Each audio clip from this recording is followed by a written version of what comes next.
கீரை அறிவோம்.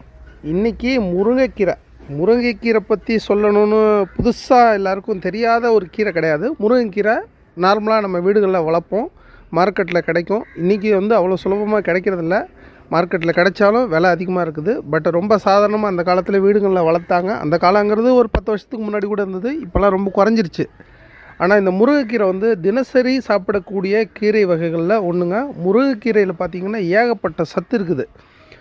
நம்ம உடம்புக்கு நோய் எதிர்ப்பு சக்தியை அதிகரித்து கொடுக்கக்கூடிய ஒரு தன்மை இருக்குது. நம்ம உடம்புல ஏற்படக்கூடிய நச்சுத்தன்மையை போக்குறதுக்கு முருங்கைக்கீரையில் முடியும். மலச்சிக்கலை குறைக்க முடியும்.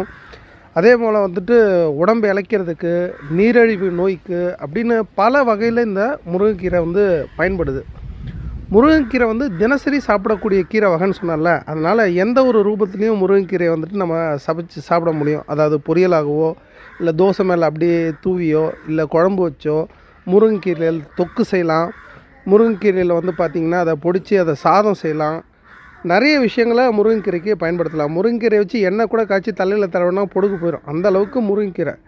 ஆக்சுவலி பார்த்திங்கன்னா இந்த முருங்கை மரம் இருக்குல்ல, முருங்கை மரத்தில் முருங்கை பிசினில் ஆரம்பித்து முருங்கைக்கீரை, முருங்கைப்பூ, முருங்கைக்காய் அப்படின்னு முருங்கையில் பார்த்திங்கன்னா இன்றைக்கி உலக அளவில் முருங்கையோட தயாரிப்பு வகைகள், முருங்கை மரத்துலேருந்து வரக்கூடிய எல்லாமே பயன்படுத்து. உலக அளவில் இந்த முருங்கை விதைக்கு ரொம்பவே ஃபேமஸ்.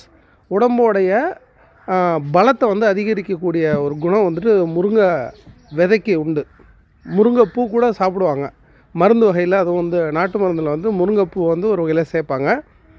முருங்கைக்கீரை தினசரி பயன்படுத்தக்கூடிய கீரையில் ஒரு கீரை, ரொம்பவே நல்ல கீரை. அவசியம் பயன்படுத்துங்க. நன்றி.